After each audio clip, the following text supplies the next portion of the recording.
Hello student. Then कल हमने nutrition various nutrition पढ़ लिए थे। कार्बोहाइड्रेट हमने पढ़ लिया था। कार्बोहाइड्रेट किससे मिलता है हमें? राइस से, व्हीट से, मेल से, पोटैटो, स्वीट पोटैटोज, टोपियो को, बनाना एंड एप्पल से मिलता है। ठीक है। और कार्बोहाइड्रेट के टाइप पूछ हो गए थे। कार्बोहाइड्रेट मैनी टाइप्स के होते हैं, बट टू मेन टाइप्स होते हैं, स्टार्च एंड शुगर। कार्बोहाइड्रेट से हमें क्या मिलती है? एनर्जी। देन नेक्स्ट हमारा हो गया तो फैट। फैट भी हमें क्या देती है? एनर्जी होती है। और मिलती किससे? मिल्क एंड मिल्क प्रोडक्ट से मिलती है, जैसे क्रीम, घी एंड बटर से। और कोकोनट ऑयल, जितने भी ऑयल हैं उनसे मिलती है। और जो हमारे चिकन होते हैं, अंडा, एग हो गया, चिकन हो गया, इनसे भी हमें क्या मिलता है? फैट मिलता है। फैट से हमें क्या मिलती है? एनर्जी मिलती है। तो थर्ड हमारा न्यूट्रिएंट्स आता है क्या? प्रोटीन। प्रोटीन्स देखो, proteins are needed for the growth and repair of our body. Protein जो होते हैं वो हमारे शरीर की वृद्धि और विकास के लिए और शरीर की क्षतिपूर्ति के लिए आवश्यक होते हैं। Food proteins are often called body building foods, यानी कि प्रोटीन से प्राप्त, प्रोटीन जिन भोजन से प्रोटीन प्राप्त होता है उसे हम बॉडी बिल्डिंग फूड्स कहते हैं। The main sources of protein in the human diet are milk, meat, fish, egg and nuts. यानी कि प्रोटीन के जो मेन सोर्सेज है, मुख्य स्रोत हैं प्रोटीन के, वो कौन कौन से हैं? ह्यूमन डाइट के अंदर को किस किस को शामिल करना चाहिए? मिल्क को, मीट को, फिश को, एग को एंड नट्स को। तो ये इन सब के अंदर क्या होता है? बहुत प्रचुर मात्रा के अंदर प्रोटीन होता है। For others pulses like peas, grams and beans are also provide protein.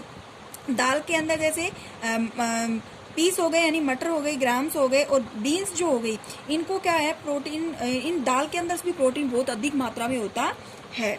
They also from muscles, hair and nails, यानी कि हमारे मसल्स के लिए, बालों के लिए और नेल्स के लिए प्रोटीन बहुत अधिक आवश्यक होता है। और इन्हीं से हमारे नेल्स के अंदर, मसल्स के अंदर, हेयर के अंदर वृद्धि होती है। They from our blood and allow our brain to functions properly. ये जो प्रोटीन जो होता है ये हमारे ब्रेन को फंक्शंस, हमारे ब्रेन को विकास के लिए, फंक्शन, कार्य करने के लिए प्रॉपर तरीके से आवश्यक होता है। Protein are therefore required in greater amount when children are growing. क्या कह रहा है कि protein are therefore required, protein जो होती है हमारे शरीर की रिक्वायरमेंट होती है, और greater amount when children are growing, और बच्चे जो होते हैं उनके विकास के लिए बहुत अधिक मात्रा में आवश्यक होते हैं। Children who do not get enough protein suffer from deficiency disease. और हम कहते हैं कि चिल्ड्रन जो होते हैं, बच्चे जो होते हैं, अगर उनमें प्रोटीन की कमी आ जाती है तो प्रोटीन की कमी से बहुत सारे रोग भी उत्पन्न हो जाते हैं, जिनमें मेन आता है क्वार्सियरकल। क्वार्सियरकल के अंदर क्या होता है कि बच्चे की जो बॉडी होती है उसके जो वृद्धि होती है, जो पार्ट होते हैं बॉडी के, उनमें रुकावट हो जाती है और वो उनका वृद्धि और विकास दोनों ही रुक जाते हैं। ओके। देन नेक्स्ट हमारा आता है विटामिन्स। तो vitamins help in protecting our body against disease. Protein, vitamin जो है वो हमारे शरीर को जो रोग होते हैं उनसे लड़ने के लिए प्रोटेक्ट करते हैं। Vitamin also help in keeping our eyes, bones, teeth and gums healthy.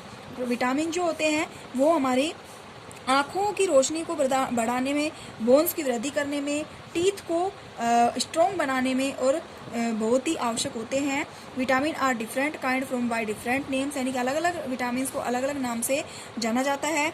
Some of this are vitamin A, vitamin C, vitamin D, vitamin E, vitamin K, यानी कि जैसे कि ए, सी, बी भी होता है, A, B, C, D, E and के।